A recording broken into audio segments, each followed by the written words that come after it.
บายดีเด้อสบายดีเมื่อทุกคนสบายดีเมื่อนี้มาบ่ได้กาวบ่ได้นัดเพราะว่านัดไล่แล้วข้ออนุญาตบ่หับสายนี่จังได๋ล่ะ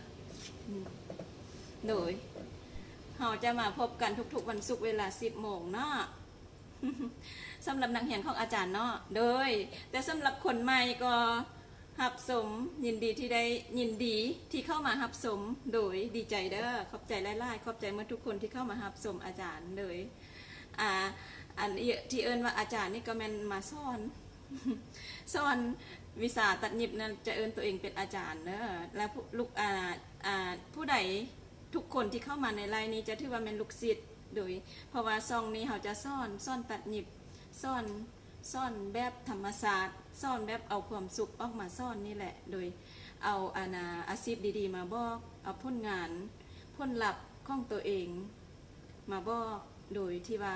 ประสบผลสำเร็จได้ในระดับหนึ่งแล้วเราก็เห็นว่ามันดีก็เลยอยากเอามาบอกต่อโดยสบายดีเด้อสบายดีโดยสบายดีเมื่อทุกคนโดยก็มีหลายคนถามนี่ก็เลยบ่ได้ตั้งใจมาโฆษณาเด้อ แต่ว่ามีจังใดเพื่อนเฟซหลายคนทักมาเนาะก็อยากจะบอกเคล็ดลับนิดนึงเกี่ยวกับสุขภาพมาบอกเคล็ดลับสุขภาพก่อนที่เกี่ยวกับตัวเองว่าตัวเองแบบจังใดเป็นคนที่จริงเป็นคนที่รักษาสุขภาพที่สุดโดยบ่กินโลเลแล้วก็บ่กินเหล้ากินเบียร์โดยรักษาสุขภาพที่สุดเลยตั้งเป็นคนบ่กินเหล้ากินเบียร์มาตั้งแต่ใดแล้วโดยผู้ใดเป็นรู้จักกันมาก็รู้ดีเนาะแต่ว่าอยากจะมาบอกต่อซื่อๆมีสิ่งที่ดีมีจังได๋มาเป็นคนมักรักษาสุขภาพมักความงามเนาะแล้วผ่านมาก็ดูแลตัวเองมาตลอดหลายคนก็ถามว่าจักปีก็บ่เปลี่ยนแปลงหั่นนะก็ขอบใจเด้อขอบใจที่น้องขอบใจโดยที่น้องหั่นนะขอบใจหลายๆว่าจักปีก็บ่เปลี่ยนแปลงคือเก่าตลอดหุ่นซ้ำเก่าตลอดผู้อื่นเปลี่ยนแปลงหมดคือ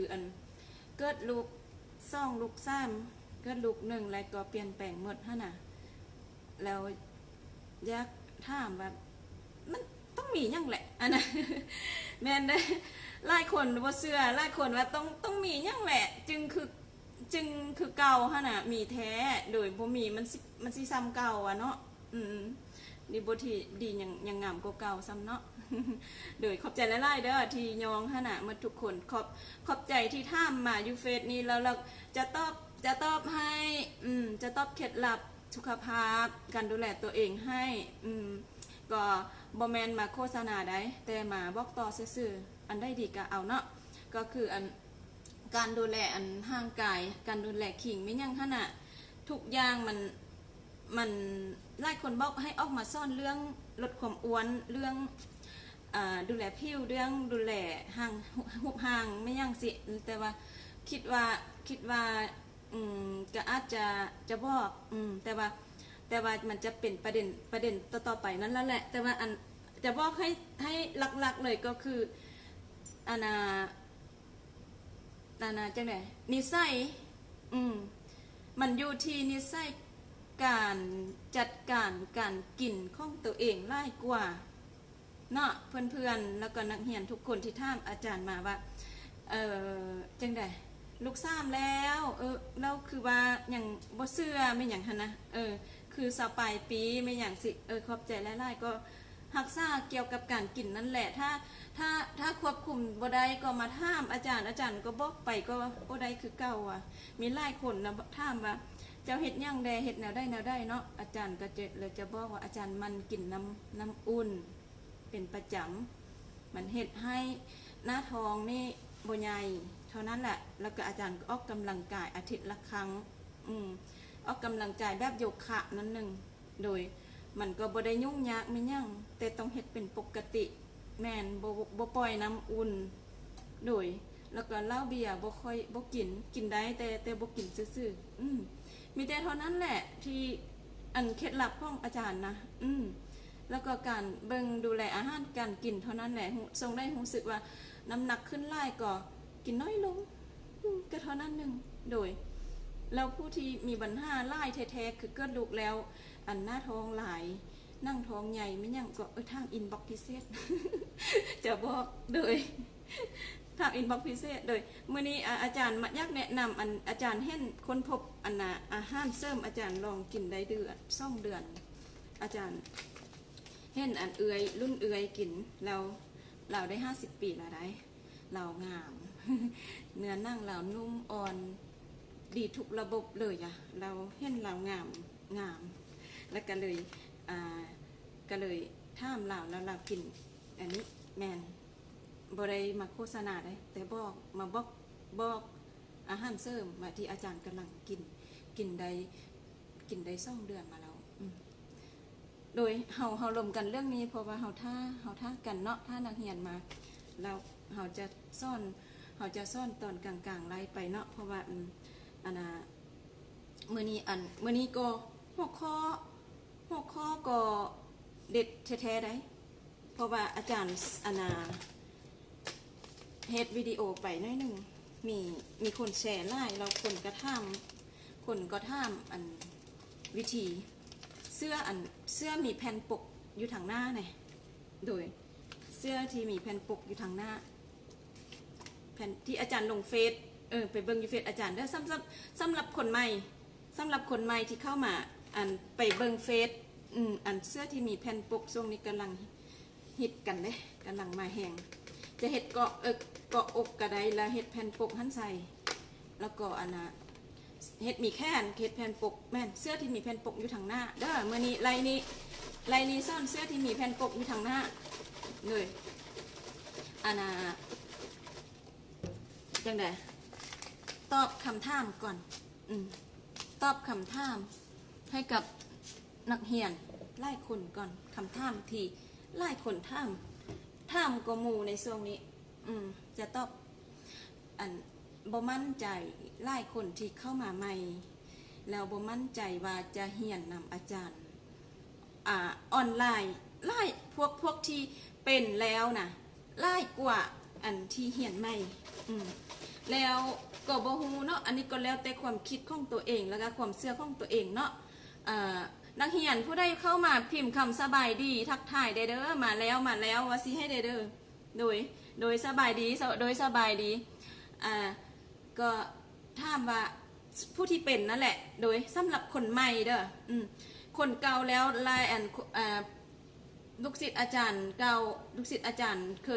ยเรียนนำกันมานี่จะเข้าใจแล้วเนาะแต่สำหรับคนใหม่อาจารย์อธิบายตึมซื่อๆว่าสำหรับคนใหม่ให้ถ้าบ่มั่นใจเห็นไรนี้เนาะถ้าบ่มั่นใจแล้วอันที่ว่าโทรมาทุกเทื่ออาจารย์จะได้ว่าคำนี้ฮะนะสำหรับคนใหม่เห็นไรนี้ไปแล้วโทรมาเลยฮะนะถ้าบ่มั่นใจเทื่ออยากรู้รายละเอียดอาจารย์แนะนำให้ไปเบิงภาคที่1อยู่ในเพจของอาจารย์ท่านโดยเพราะว่าอยู่ Facebook อาจารย์จะโพสต์หลายอย่างเนาะบางทีก็ซอกยากให้ไปเบิงอยู่ในเพจท่านเด้อที่ว่านางน้อยแฟชั่นผ้าไหมออนไลน์ฮะน่ะที่อยู่เฟซนี่แหละโดยเข้าไปเบิงอยู่ในเพจท่านตัวนั้นเข้าไปเบิงภาคที่1โดยแล้วไลฟ์ที่1เลยขอพื้นฐานตัวนั้นจะเป็นสำคัญสุดตัวนั้นเป็นไลฟ์ที่สำคัญสุดเป็นพื้นฐานเลยสำหรับคนใหม่เด้อสำหรับนักเรียนใหม่ที่เห็นไลฟ์นี้แล้วบ่เข้าใจฮะนะโดยแนะนำไปเบิงไลฟ์ที่1เลยของภาค1โดยอันนั้นจะเป็นการอธิบายละเอียดเกี่ยวกับการสร้างโครงเสื้อของอันสุดของเฮานี่เลยโดยแล้วโดยไปเบิงว่ามักบ่เข้าใจน้อยพอเข้าใจบ่เพราะว่าสูตรเฮาบ่คือกันอยู่แล้วเนาะคันมักแล้วก็เรียนโลดบ่เป็นหยังเรียนง่ายๆสูตรเฮาจะละอธิบายให้อีกเว้าแล้วก็เว้าอีกเนาะก็คือสูตรเฮานี่นะหลายคนเคยเรียนตัดยิบมาแล้วบ่เชื่อว่าออนไลน์ได้เพราะว่าวิชานี้เด้อมันก็บ่ได้แม่นง่ายได้หลายคนก็คิดยากที่จะเรียนนั่นแหละแล้วอาจารย์อยากมาอธิบายปลดล็อกให้ คนที่คือยังคืดยากอยู่ฮะน่ะค้างคาแล้วก็เสียเวลาอยู่ฮะน่ะโดยอาจารย์จะบอกตรงๆเลยนะว่าแมนอันข้ออ้างทุกอย่างฮะน่ะแมนน้องเสียเวลาลาได้อันเว้านี้ก็บ่ได้แมนเว้าอยากให้มาเหียนนำเด้อแต่บ่อยากให้เสียเวลามันเป็นแนวนี้สูตรเหาง่ายมันมีแต่5เส้นน่ะ4เส้นใหญ่แล้วก็5เส้นโดยมันแทกแต่เกาอย่าง10อย่างแทกนะโดยแม่นหุ่นมาตรฐานแล้วเฮาเหียนตัวหุ่นมาตรฐานนี่ก่อนให้มันจบมันงาม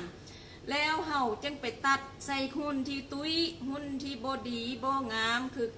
บ่ได้สัดส่วนดีหั่นเฮาได้หุ่นดีแล้วเฮาไปตัดหุ่นพวกนั้นน่ะมันง่ายนิดเดียวแล้วสูตรเฮานี่น่ะมันเป็นสูตรที่ว่าเครื่องเข้าหูสูตรเครื่องไปงานบ่แม่นสูตรเครื่องธรรมดาหน้าลั่งบ่คือกันแค่นก็เหลียวแค่นงามโดยรูปส่งอยู่ขิงนี่งามมีไล่ลูกค้าประจำที่มักมาตัดนำหั่นย้อนยังมาแล้วมาอีกมาตลอดย้อนว่าเข้าไปตัดบอนอื่นเนาะมันจะเป็นว่ามีเอิกสูงเอิกต่ำมั้ยยังแล้วไอ้ยังยาวหน้าเฮานี่บ่คือกันกับข้องสูตรผู้อื่นแล้วคนที่หุ่นบ่ดีหุ่นบ่ค่อยคักบ่มั่นใจตัวเองนะมาสูตรเฮาปรับขิงให้งามได้เข้ามักบอนนี่แหละตัวนี้แหละตัวที่ลูกค้าติดใจเฮานะแม่นหุ่นเข้ากับบ่งามปานใดธรรมดาแนวบางคนก็มีลูกมีผัวเนาะแต่บางคนผู้แซ่ผู้ซ่าหุ่นกันอย่างบ่งามทอมีลูกมีผัวแล้วมานุ่งสูทเห่ามานุ่งเครื่องของเห่านี่นะเห็นให้เขามั่นใจเขาออกจากเห่าไปนะเขาติดใจเห่าเขามั่นใจตัวเองเห็นให้เบิ่งคือเขาเหลียวเขาจอยขิงเขางามขึ้นคือเห่าจะมีอันสูทเห่ามันมีวาดมีทรงนะว่าตรงๆได้สูทเห่ามันโค้งเว้าดีคันผู้ใดมักสูตรที่เห็ดให้ขิงงามแล้วก็มาเหียนน้ำบ่ได้ยั่วให้มาเหียนน้ำแต่จะบอกแจงเลยว่าสูตรเฮามันแม่นแนวนั้นมันแม่นความงามเน้นความงามโดยเฉพาะแล้วอันที่งามนี่ก็เว้าแท้ๆมัน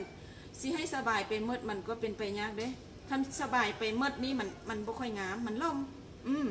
สูตรเฮาฟิตแต่ยักล่มก็ไปปรับเอาซื่อๆเพียงแต่ไปบวกตึมซื่อๆบวกตัวเล็กตึมแม่นแบบนั้นเนาะอธิบายแบบนั้นเนาะสำหรับคนที่มาใหม่ที่บ่มั่นใจโดยแล้วโทรศัพท์มาถามตลอดว่าอันอีหยังซ่อนบอลอันนั้นบ่อันนี้บ่ซ่อนสุดลาตีบ่20 โมงเฮานี่น่ะก็ซ่อนสุดโมงบ่มีหยังซึ่งมันอยู่ไหนฮั่นอยู่แล้วอ่ะผ้าไหมจะบอกเลยเด้ออันไล่คำถามที่ซ่อนหมดนั้นหมดนี้บ่ฮะน่ะจะตอบให้อยู่นี่มันมีอยู่ในหั่นหมดเลยอาจารย์ซ่อนหมดเลยครบมันมีทั้งทุดสุดลาตีมีทั้งสุดอีหยังซัดอีหยังเอาแวบมาโลดอยู่ในหั่นหมดเลยแม่นมันแม่นอันเดียวกันทุกอย่างผ้าไหมการตัดเสื้อไหมผ้าไหมการตัดหยิบของเฮานี่เด้อมันยากที่สุดเลยแล้วการตัดเสื้อผ้าไหมโดยเจ้าพานตัวนี้ได้เจ้าไปตัดสุดอย่างได้หมดบอกแจงบนนี้เลยแหละ20 โมงเฮาก็ตัดซ่อนตัดสุดมงบอลเนี่ยนั้นแนวนี้สุดมงมันง่ายนิดเดียวถ้าเทียบใส่ผ้าไหมสุดมงมันเป็นผ้าธรรมดาโดยแม่นผ้าไหมนี่น่ะมันลีดการลีดอีกมันได้เน้นการลีดการสร้อยทุกอย่างละเอียดอยู่ในหั่นหมดโดยบ่มีปัญหาถ้าจบอันนี้เจ้าสามารถไปตัดอันใดได้หมด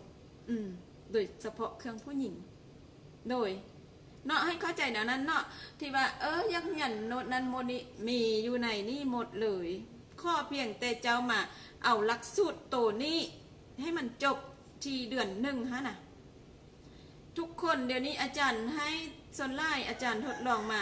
ซ่อนมาได้เดือนปลายมานี่อาจารย์ให้ลูกศิษย์อาจารย์เดือนเดียวจบแล้วอาจารย์จะบอกไปเลยภาษาสัมพันธ์ไปเลยว่าข้อเพียงแต่มามีผู้ใดที่จัดสั้นตัวเองบ่ได้บ่มีเวลานะจัดสั้นเดือนเดียวมาเอาตัวจริงนี่นะเดือนเดียวครับประกันเจ้าจบ แล้วความงามความละเอียดมาถามอาจารย์ภายหลังทีว่าจบแล้วอาจารย์จะเว้าเลยว่านโยบายของอาจารย์มันบ่คือผู้อื่นเหตุผลที่ออกมาไลฟ์สดซ่อนนี่แม่นออกมาทำบุญออกมาสร้างคุณค่าให้แก่ผู้คนออกมาสร้างตัวเอง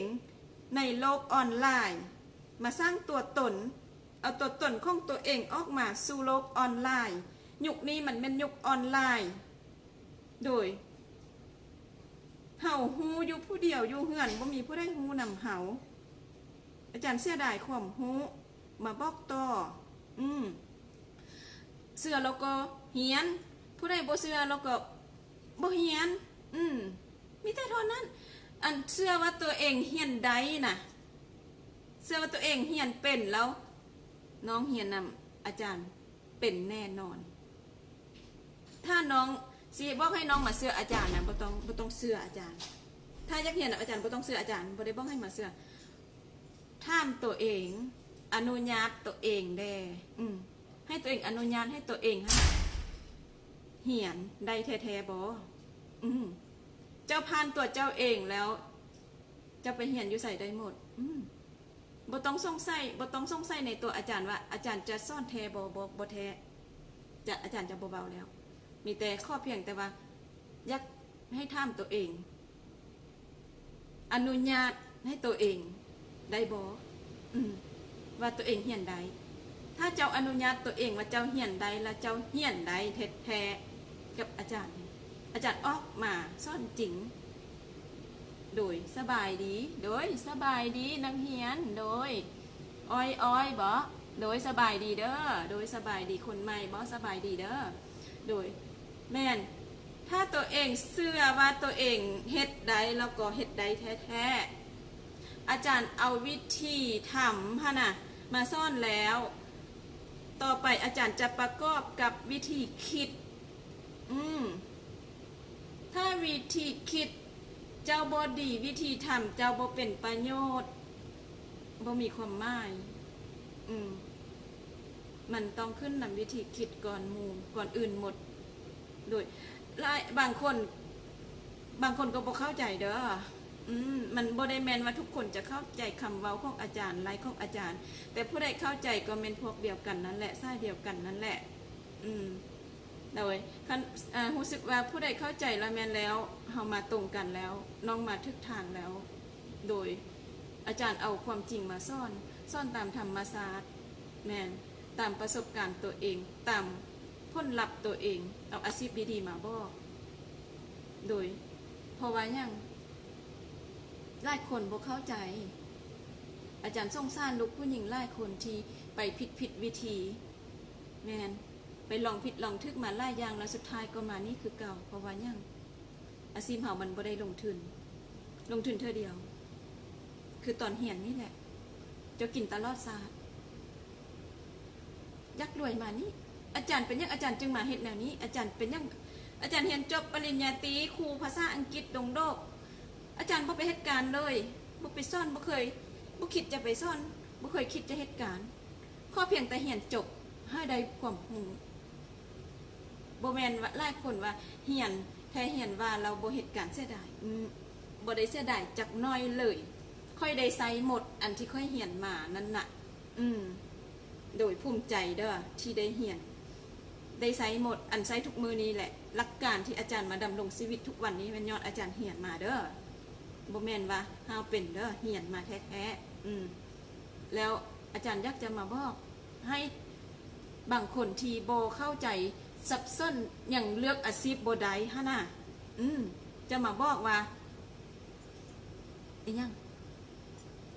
สังคมเฮานี่นะลาวเฮานี่นะมีบางคนยังติด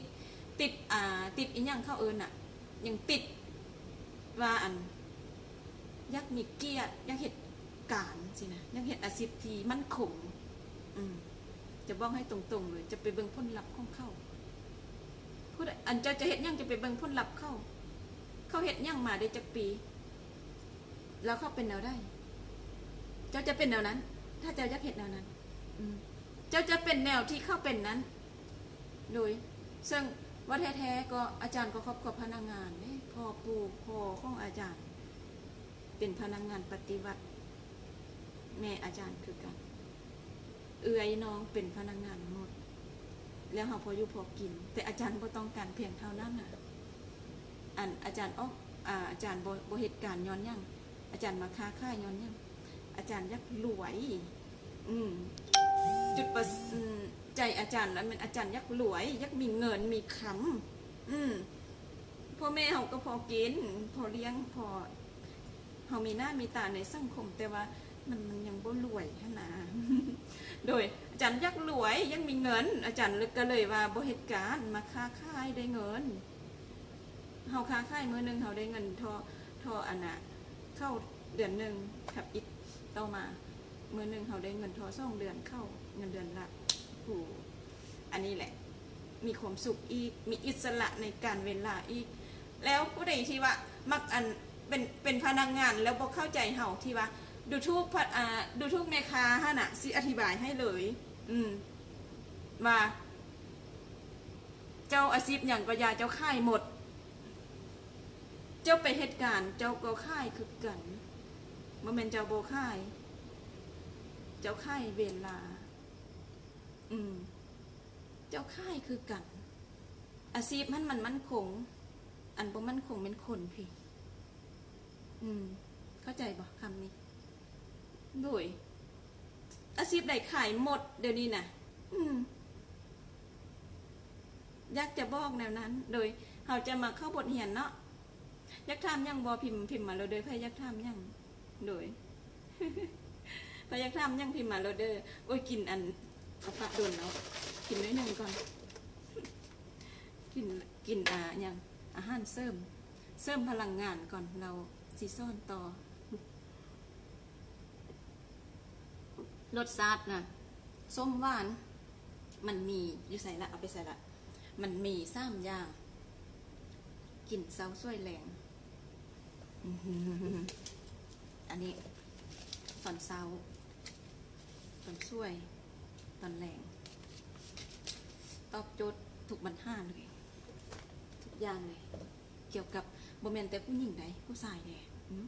ทุกเพศทุกวัยเลย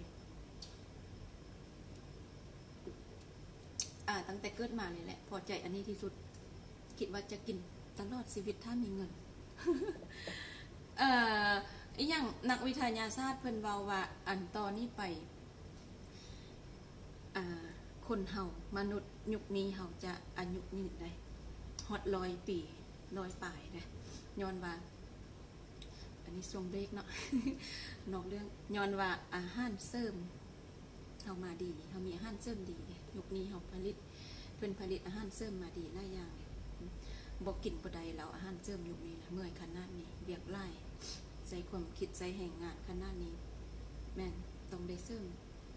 ยักงามเลยโอ้โหส้มบ้านแซ่บเด้คืออันคืออีหยังวะคืออันคือน้ำปั่นใส่น้ำตาลน้อยเดียวนะกินก่อนเด้อ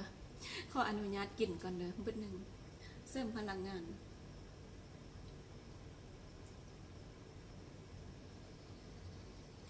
จังใดถ้าอยากกินน้ำแล้วก็ติดต่อมาบ่เป็นหยัง โดยโอเคกินน้ำกินแล้วกินน้ำใส่มันคือแต่ล้างแก้วมันนี่แหละกินแล้วกินน้ำใส่มันคือแต่ล้างแก้วมันนี่ กินน้ำล้างแก้วมัน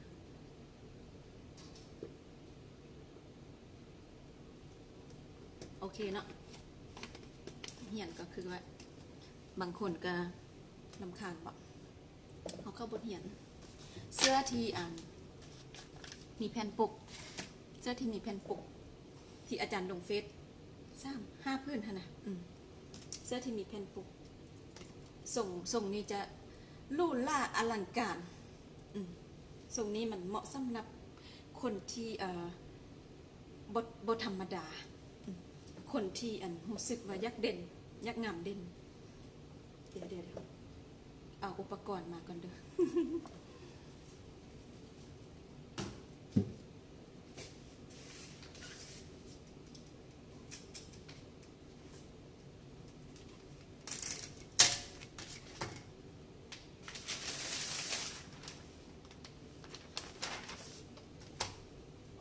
เรื่องหนึ่งมีอีกเรื่องหนึ่งโดยให้หน้าให้ตาไปโดนโพสต์อันภาษาสัมพันธ์ตึกอันบางคนว่าบ่ค่อยเข้าใจอันที่อันเบิ่งเราจังได๋บ่ค่อยเข้าใจดีเฮ็ดตามบ่ค่อยได้อาจารย์แนะนำเดี๋ยวนี้แนะนำมาซื้อสูตรปึ้มสูตรอาจารย์แต้มเองโดยอาจารย์เฮ็ดเองอันนี้ปึ้มสูตรโดยเห็นบ่เด้ข้อที่1จนฮอดข้อที่13อันนี้นักเรียนทุกคนนี่อาจารย์จะเอาให้นักเรียนทุกคนที่มาเรียนภาคปกติแล้วก็ภาคออนไลน์จะได้ปึ้มหัวนี้แล้วผู้สำหรับคนใหม่หั่นกดเอ็นบอกมาซื้อแล้วน้องยักเรียนตามอยู่เฟซได้อันอย่างเข้าใจดีสะดวกสบายตามสูตรเฮาเลยแล้วแม่นน้องจะได้สูตรจะได้ซื้อปึ้มหัวนี้เอาวิธีเอาสูตรคิดไล่ตัวนี้เราติดตาม Facebook เรียนฟรีอาจารย์ซ่อนครบเด้ออยู่เฟซอาจารย์ซ่อนละเอียดเลยเด้อถ้าอันนี้เว้าแล้วก็เว้าอีกอาจารย์ซ่อนมี3 2ทางเด้3 2ทางเด้โดยภาคฟรีแม่นอยู่เฟซนี่อยู่เพจบ่อยู่เฟซก็อยู่เพจนี่อยู่แล้วอาจารย์จะซ่อนทุกขั้นตอนอาจารย์จะซ่อนจนครบโดยทำประกันว่าครบมีแต่ว่าน้องซื้อสูตรไปแล้วเนาะแล้วน้องหั่นน่ะโทรมาถามแล้วอาจารย์จะบอกน้องไปเบิ่งไลฟ์ได้ตามขั้นตอนแต่ละอันแล้วน้องเฮ็ดตามอันนั้นแม่นการเรียนนำกันอยู่ทาง Facebook โดยแล้วพระอันช่องทางที่2หั่นแม่นสำหรับออนไลน์ภาคออนไลน์ที่อาจารย์เว้าตลอดว่าล้านกีบเปลี่ยนชีวิตหั่นน่ะแม่นอันช่องทางที่2เนาะล้านกีบค่ะคอร์สออนไลน์อาจารย์ดึงเข้ากลุ่มออนไลน์แล้วเฮาสอนเป็นการส่วนตัวเลยที่ว่าน้องมีอันนะออนไลน์สำหรับคนที่มีพื้นฐานเด้อแล้วเฮ็ดบ่งามหั่นเด้อโดยน้องจะเฮ็ดตามสูตรนี่แหละอาจารย์สอนสูตรอาจารย์แล้วน้องหั่นน่ะไปเรียนอาจารย์จะบอกวิธีให้เจ้าเฮ็ดได้แล้วล่ะเจ้าทางเคล็ดลับเลยงามเลยหั่นน่ะเพราะว่าหยังเป็นหยังจึงอยากมาเรียนนำอาจารย์ย้อนน้องเฮ็ดบ่งามบ่มั่นใจตัวเองน้องจึงมาเรียนนำอาจารย์โดยถ้าน้องงามมั่นใจตัวเองแล้วน้องก็บ่มาแล้วโดยอาจารย์บ่ได้ไปสอนอันผู้ที่เก่งเป็นอยู่แล้วมีอยู่แล้วผู้มีเข้ามาแล้วฮู้ว่าอาชีพเฮาน่ะมีแต่ผู้ทุกข์ผู้ยากยังมีเงินยังมีอาชีพเขาจึงมาผู้ที่มีความอดทนเขาจึงมาหานี่น่ะแล้วออนไลน์นี่จะเป็นคนที่เป็นอยู่แล้วเก่งอยู่แต่บ่มั่นใจตัวเองกับบางเคล็ดลับบ่ฮู้หั่นน่ะเพิ่มเติมนำอาจารย์โดยเปลี่ยนสูตรได้เปลี่ยนสูตรเอาสูตรนี้แล้วเจ้าอาจารย์นโยบายให้จะเป็นล้าน1แล้วอาจารย์รับความคุ้มครองให้จุน้องหั่นปี1ย้อนยังที่จริงเดือน2เดือนเอาใจใส่น่ะจบหมดแล้วออนไลน์น่ะแต่อาจารย์คุ้มครองปี1เพราะว่าหยังให้สุเจ้าไปเฮ็ดไปโหลดเฮ็ดไปโลดค่อยบ่ได้เฮ็ดเอาเงินน่ะค่อยบ่จำกัดเวลานโยบายค่อยสูงที่สุดอาจารย์ไปฮู้มาไล่อย่างกับอันน่ะนักเรียนที่มาเรียนนำอาจารย์นี่เป็นยังเข้ามาย้อนยังอาจารย์เอาบ่แพง1มา2มาแล้วแม่นอาจารย์บ่กำหนดเวลาเข้าเรียนบ่อนอื่นแล้วแม่นเรียนไวๆจบแล้วไปเลยแต่ว่าบ่กับอาจารย์น่ะน้องจะไปน้องสามารถถามอาจารย์ได้ตลอดจนเจ้าพอใจพุ่นแหละเห็นบ่จนอาจารย์ถ้าอาจารย์ยังมีชีวิตอยู่เจ้าสามารถถามอาจารย์ได้ตลอดเลยแม่นเฮาบ่ได้เป็นลูกศิษย์อาจารย์กันแต่ว่าเรียนเท่านี้จบแล้วกับจักกันบ่เฮาเป็นลูกศิษย์อาจารย์กันตลอดชีวิตยังจะไปเป็นเพื่อนอาจารย์ก็ได้เฮาดูแลกันโดยบางทีบางอย่างอาจารย์ยังไปทักจุน้องซัมเดอร์บางอย่างเพราะว่าจุน้องเป็นคนรุ่นใหม่นี่อาจารย์สอนออกมาสอนนี่บ่แม่นยังไดอาจารย์อยากให้นักเรียนเก่งกว่าอาจารย์ได้คนรุ่นใหม่ไฟแห้งกว่าอยู่แล้วนั่นแหละอาจารย์อยากเห็นลูกศิษย์อาจารย์เก่งเห็นผลงานสูตรเฮาออกไปโดยดีงามต่อสังคมเป็นประโยชน์รับใช้ผู้คนรับใช้สังคมคนนิยมแม่นอาจารย์มักมีความสุขการให้นี่อาจารย์มีความสุขสิ่งที่อาจารย์ได้มา5ซ่านเลยแม่นอันนั้นเป็นภาคออนไลน์เด้อเจ้าจะจบเปลี่ยนชีวิตล้าน1เปลี่ยนชีวิตย้อนว่าผ่านมาเจ้าเฮ็ดบ่ค่อยละเอียดบ่ฮู้เคล็ดลับ ชีวิตเจ้าจะบทสุดมันจะค้างขาอยู่บนนั้นแล้วส่วนเจ้าสิสำเร็จมันก็ใช้เวลาแล้วน้องมาเฮียนกับอาจารย์น่ะเฮียนมื้อนี้มื้ออื่นเจ้าเฮ็ดเลยน่ะเจ้าไปทำเงินได้เลยน่ะอันนี้ทางลัดอาจารย์มาบอกทางลัดน่ะเปลี่ยนชีวิตบ่ล่ะคันคิดว่าเปลี่ยนชีวิตละมาเด้อมาเฮียนเด้ออยากให้ทุกคนเป็นอยู่แล้วเสียดายความรู้มาเอาให้มันสุดเอาให้มันจบน้องจบกับอาจารย์น้องบ่ท่าไปเฮียนต่อเลยเด้อบอกตรงๆเลยเจ้าจบกับอาจารย์แล้วเรื่องเสื้อผ้าเจ้าบ่ท่าไปเฮียนต่ออยู่ไสแล้วมีแต่เสื้อผ้าต่างประเทศนั่นแหละเจ้าจะไปเฮียนเองได้เฮียนต่อนะแนะนำเลยเด้อว่าเฮียนเองเอาซอกฮู้เองเอาโดยเฮียนกับอาจารย์แล้วเจ้าจบเลยแล้วเจ้าสามารถไปเฮียนเองอยู่ใส่ได้หมดคืออาจารย์นี่แหละอาจารย์ก็เฮียนจากอาจารย์ของอาจารย์มาเฮ็ดเดี๋ยวนี้อาจารย์บ่ท่าไปเฮียนต่อมีหยังทางนั้นอ่ะเฮียนเองเบิ่งละลาฮู้เลยแล้วยักเป็นบ่แบบนี้น่ะที่เฮาเห็นตัวเสื้อละเฮาฮู้เลยเบิ่งออกเลยว่ามันเฮ็ดแบบได้อ่ะยักเป็นบ่ยักใดบ่เคล็ดลับอันนี้น่ะจะบอกให้เจ้ามาเฮียนกับผู้ใดเจ้าจะได้เป็นคือผู้นั้นอันนี้แหละที่จะบอกให้โดยยักมาบอกเป็นตัวนี้แหละเอาบ่เบิ่งแล้วฮู้เลยเบิ่งหมดนั้นแล้วฮู้เลยว่ามันเฮ็ดแบบได้เอาบ่จริงจุดน้องฮู้อ่ะบ่มั่นใจตัวเองซื่อๆอาจารย์จะไปปลดล็อกให้โอเคพักออนไลน์เด้ออันนั้นแล้วพักปกติบัดเนี่ยพักปกติไลน์นี่ยาวนิดนึงเนาะโดยไส้เห่านี่แหละเจ้าของไลน์จึงฟังถ้าแม่นผู้อื่นเข้าบ่มาฟังเห่าเราโดยพักปกติก็คือภาคตัวจริง3,500,000จะบอกให้เลยว่าอย่าสู้ไปประเมินบทเรียนของเห่าด้วยราคาถ้าจะเทียบมาแล้วฮูบอข่มฮูระดับนี้โบแมน3,500,000เขาเรียนมาแมน11 ล้าน4-5 หมื่นเขาเรียนมาหลักสูตรสำนี้อยู่เวียงจันทน์นี่แหละอาจารย์บ่ค่อยซื้อเขาเรียนมา11 ล้านบางบอนก็8 ล้านฟังแล้วโอ้ยอยากขึ้นก็แต่ว่าบ่ขึ้นโดยเฉพาะปีนี้บ่ขึ้นปีหน้าเว้าบ่ได้เด้อเพราะว่าหยังบทเรียนของเฮามัน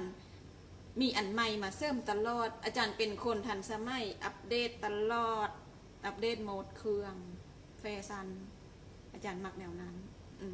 แล้วอาจารย์อัปเดตตลอดอาจารย์จะเพิ่มเติมเพิ่มตลอดใหม่ตลอดแล้วบอกตรงๆว่านโยบาย3,500,000ท่านพักปกติแม่นสำหรับปีนี้เท่านั้นปีนี้ปีมันปีเปิดตัวของอาจารย์จะบ่ขึ้นโดยมีแต่ผู้ใดอยากได้ราคานี้เราก็มาปีนี้เท่านั้นแล้วท้ายปีอาจารย์จะปิดโดยประกาศอยู่นี่เลยว่าท้ายปีประมาณเดือน10นี่แหละอาจารย์จะปิดชั่วคราวโดยหยุดชั่วคราวซื้อดอกเพราะว่าอาจารย์จะไปเที่ยวเลยอาจารย์จะไปเที่ยวแล้วอันพักปกติท่านซื้อดอกอาจารย์จะปิดชั่วคราวแล้วปีหน้าอาจารย์จึงเริ่มใหม่ซ่อนใหม่แต่ขอบอกเลยเด้อปีหน้าแม่นราคาใหม่เด้อโดยค่าขึ้นตลอดได้อาชีพนี้นะเงินก็ได้ดีได้งามอีกโดยเนาะโอเคมาเข้าบทเรียนเนาะพิมพ์นักเรียนพิมพ์ยักเรียนเท่าน่ะ นักเรียนแล้วพิมพ์เด้อผู้ใดเป็นนักเรียนแล้วพิมพ์เด้อว่ายักเรียนอาจารย์จะสอนถ้าบ่พิมพ์บ่สอนได้ลิ้นตัวนิดนึงเด้อ พิมพ์ได้แม่พิมพ์ให้ดีใจได้แม่มักแบบได้โมดได้ก็พิมพ์มาเด้อซีซ่อนเลยซ่อนจนโอ้โหตาบได้แฟชั่นนี่มันโมหมดโมดอาจารย์ยังซ่อนอยู่ โดยบ่มีวันหมดอ่ะโมดนะอาจารย์มักอาจารย์ตั้งเป็นคนมักแบบนี้อาจารย์ก็เลยมาซ่อนแบบนี้อาจารย์จะแต้มอาจารย์จะได้เปลี่ยนมุมกล้องเนาะอย่างปีหน้าจะมีคนมาช่วยเปลี่ยนซ่องกล้อง แล้วจะได้ซ่อนกันแบบจังไดแบบคักๆเลยปีนี้ท่านจะเป็นว่า เห็นทุกสิ่งทุกอย่าง การไลฟ์สดของอาจารย์นี่มันสดจริงๆที่ว่าจังไดเห็นขั้นตอนการถ่ายทำเลย โดยเปลี่ยนมุมกล้องกันเด้อน้อยหนึ่งโดยเอาให้มันซูมคักๆอยู่อันเกียเนาะโอเค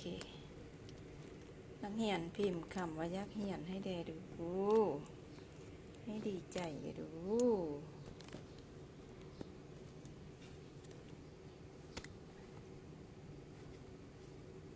เห็นแจงบ่โดยบ่เดียวเด้ออันถ่ายทำโดยตนเองเห็นขั้นตอนการทำงานของอาจารย์ขอที่มีแผ่นปกเด้อนักเรียนเสื้อที่มีแผ่นปกโดยผู้ใดเป็นนักเรียนช่วยพิมพ์ให้แดอยากเรียนบ่อยากเรียนจะบ่สอน บ่แม่นหยังบ่เป็นหยังอาจารย์อยากสอนอาจารย์ก็สอนไปสิแหละบ่ได้ต้องการให้อาจารย์ก็เว้ายอกไปซั่นแหละบ่ได้ต้องการยอดไลค์ยอดแสนมีหยังทั้งนั้นเห็นแจงบ่ล่ะจะเฮ็ดจังไดล่ะเห็นแจงบ่เหมือนเดิมเด้อเหมือนเดิมคือเก่าเด้อที่ว่าจังไดเอา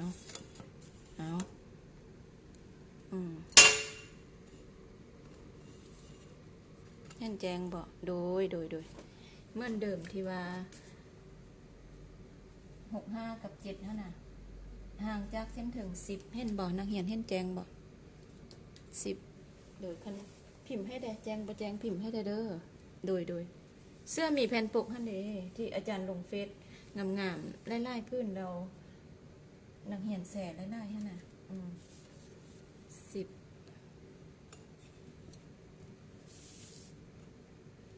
แจงบ่ช่วยบอกเด้ช่วยกันเด้ค่าเรียนฟรีอยู่เฟซนี่แม่นคอมเมนต์มาบอกเด้อจ่ายค่าเรียนเด้อคอมเมนต์มาบอกคอมเมนต์มาบอกกันเตือนกันเด้แจงบ่แจงยักเรียนบ่ยักเรียนเป็นหยังเป็นค่าเรียนเด้อนะถ้ายักจ่ายค่าหลายกว่านี้ก็แส แสแม่นหยังทำบุญช่วยกันสร้างบุญบารมีช่วยกัน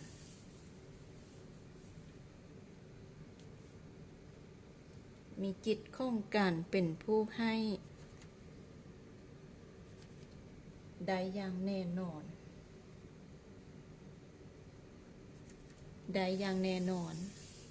คืออาจารย์ให้จนน้องไปฟรีๆนี่คิดว่าฟรีป่ะโหสิ่งที่อาจารย์ได้บอกหลายๆอาจารย์ได้ความสุขเห็นบ่แจงบ่โดยเหมือนเก่าคิดเส้นอาจารย์จะสาธิตซื่อๆเด้อ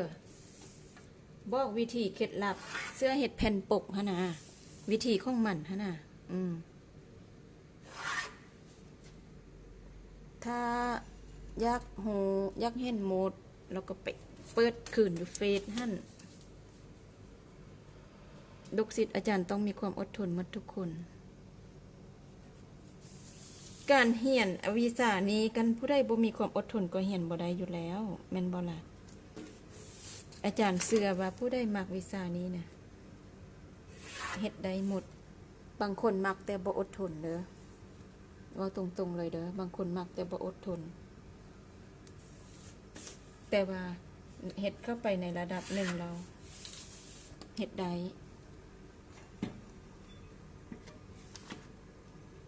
มื้อนี้เป็นอีหยังวะอาจารย์เป็นอีหยังวะอาจารย์รู้สึกว่าบ่ค่อยคักเรื่องค่าตังกองนี่นะอาจารย์ต้องตังกองผิดมุมเลยเด้อคือเก่าเหมือนเดิมเด้อ65สูตรเฮานะ65เส้นนี้คิดขึ้นแจ้งบ่นักเรียนช่วยแจ้งบ่ 7 3ครึ่งอาจารย์แต้มแบบเสื้อมีแผ่นปกให้เบิ่งก่อนบอกเนาะโอเคละโดยอาจารย์สิแต้มแบบเสื้อมีแผ่นปกให้เบิ่งก่อนอันสำหรับคนใหม่เด้อันลูกศิษย์อาจารย์แล้วนี่อาจารย์เชื่อว่าเข้าใจแล้ว แต่ว่าสำหรับคนใหม่เนาะอาจารย์แต้มแบบได้หนึ่งเราจะสร้างเสื้อแบบใดเข้ามาโดยโอเคเสื้อมีแผ่นปกเด้อมันจะเป็นแบบนี้อันนี้เป็นตัวเสื้อขิงเฮาเนาะคอเฮาอันนี้ตัวขิงอาจารย์จะเฮ็ดอันน่ะเสื้อเกาะเอกแต่มีแผ่นปกเด้อมาแนวนี้อันเป็นแผ่นปกเฮาจะเป็นแบบนี้เลยแผ่นปกนะปกบาแบบสินี่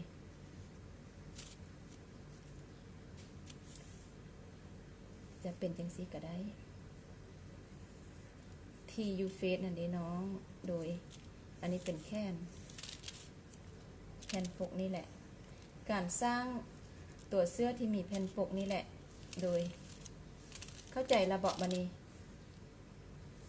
สำหรับคนที่ซับซ้อนโอเคโดยอาจารย์จะมาซ่อนเสื้อนี่แหละที่มีแผ่นปกบางนี่แหละบางคนงงว่าอาจารย์แผ่นปกนี่เฮ็ดแนวได้เอามาแต่ซ้ายเฮาสร้างได้แนวได้คานตอบมืออื่นอีเป็นไรอยู่เฟซเหียนบาทเดียวโอเคเนาะเสื้อมีแผ่นปกโดยจะมาสร้างตัวนี้แหละว่าแผ่นปกนี่มันสร้างได้แนวได้ฮะน่ะตามสูตรเลยเด้ออันนี้บ่แม่นหยังดอกผู้ใดได้สูตรไปเราเฮ็ดง่ายๆผู้ใดได้ปึมสูตรเฮาไปเราเฮ็ดคิดไล่หุ่นตัวเองออกมาหมดแล้วเฮ็ดได้ง่ายๆเบอร์34คือเก่าเด้ออาจารย์สอนทุกครั้งเป็นเบอร์34เด้อไล่18บาหน้า16สูตรที่คิดไล่ออกมาแล้วอันนี้นะเบอร์34นะบาหน้าเฮาเอาลวงเส้นบ่แม่นเอาลวงนิ้วเสา5แจ้งบ่นักเรียนแจ้งบ่ช่วยพิมพ์ให้ได้ซ่อนไปแล้วมันคือว่าแนวไหนวันนั้นอ่ะมันเป็นแบบอันนั้นบางไรก็คือว่าคือมื้อนี้ค่าตามกล่องบ่ค่อยคักว่ะ โดยคิดเข้าหากันโดยเสื้อเกาะเอกที่มีแผ่นปก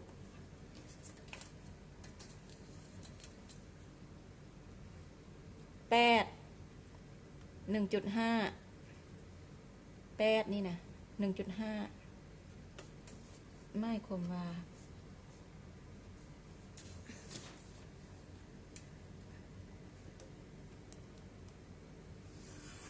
นี่คิดมานี่คิดเส้นคันแจงน่ะพิมพ์ให้เด้ว่าแจงน่ะนักเรียนเด้อจ่ายค่าเรียนเด้อค่าหน่วยกิจแส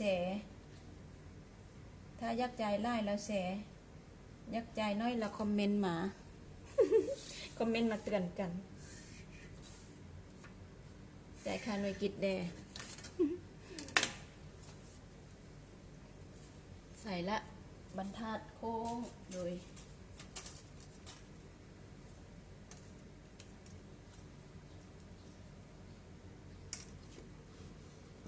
อาจารย์ต้องตั้งมุมอันนี้โบทึกตองปันได้มันจึงแม่นต้องตั้งมันโบทึกตองปันได้โดย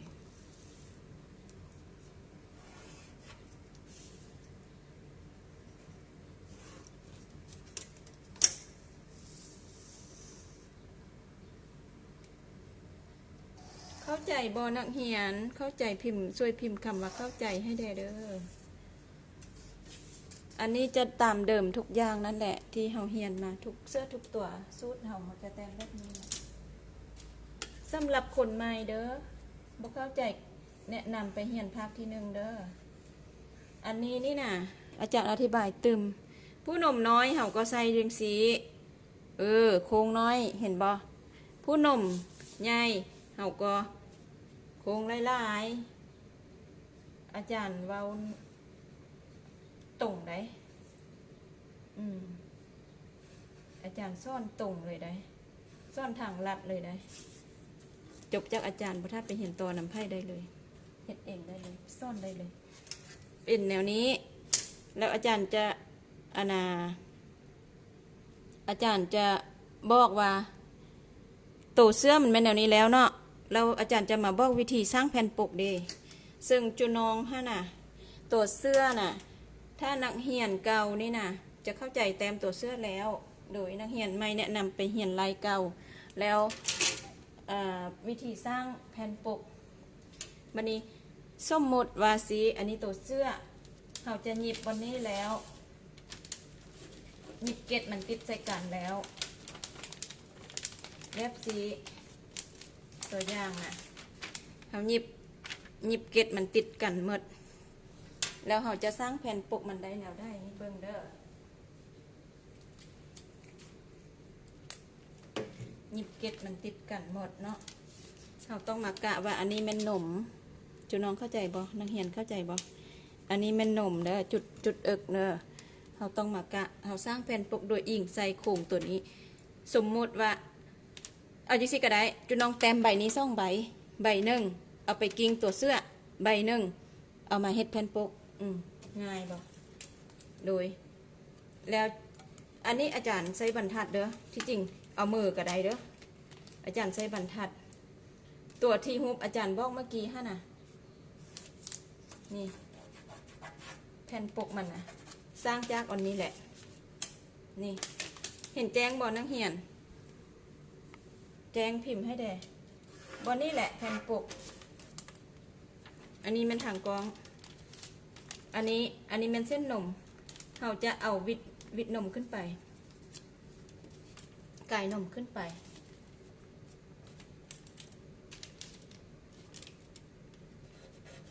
นี่แหละนักเรียนแผ่นปกเห่าแผ่นปกเห่าเด้อนี่เด้ออาจารย์เอาเบื้องนี้เอาโค้งมือแห่งงามอันนี้เพื่ออาจารย์ซ่อนง่ายๆแล้วอาจารย์เอาเอาบรรทัดซื่อๆดูอันแผ่นแล้วเห่าเฮ็ดตัวนี้เห่าตัดออกเลยเห็นบ่โดยอิงใส่โครงเสื้อนี่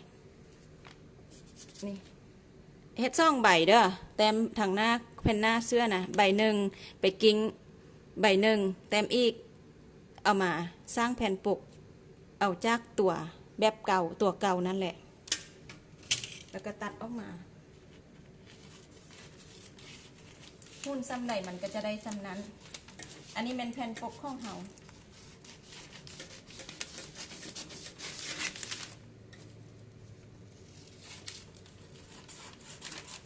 เฮ็ดเป็น2อันเราจะแต้มแต่ด้านเดียวเลยเส้นยาวๆไปเลยเด้อ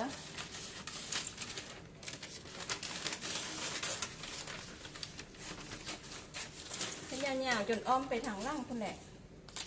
แผ่นปกของเฮาเห็นบ่จะอ้อมไปทางล่างพุ่นแหละตัวนี้แผ่นนี้เข้าใจบ่นักเรียนเข้าใจเราพิมพ์ให้เด้อโดยอันนี้อาจารย์สาธิตการสร้างแผ่นปกของเสื้อโดยโมเมนต์ว่าเห็นแบบสีเลยใดอันนี้ตั้งหากเด้อโดยอันนี้มันแผ่นปกมันซื่อๆโดยแต้มแผ่นนี้2ใบอยากได้เสื้อแบบใดเอาแผ่นนี้ไปเฮ็ดตัวเสื้อแล้วเฮ็ดอีกคือกันเอามาสร้างเป็นแผ่นปกโดยอิงใส่โครงเสื้อตัวเก่าเข้าใจเนาะนักเรียนเนาะโดยอาจารย์ข้อขอบใจกับมาทุกคนไล่ๆที่เข้ามาไลน์นี้เด้อโดยอาจารย์ขอบใจไล่ๆเด้อถ้าอยากสร้างบุญบารมีช่วยกันก็กดไลค์กดแชร์ไปให้อาจารย์ช่วยอาจารย์ได้ให้ผู้ที่เขาเจ้าด้อยโอกาสที่อยากรู้หั่นน่ะได้เรียนนำเฮาเนาะโดยเอาขอบใจไล่ๆเด้อขอบใจมาทุกคน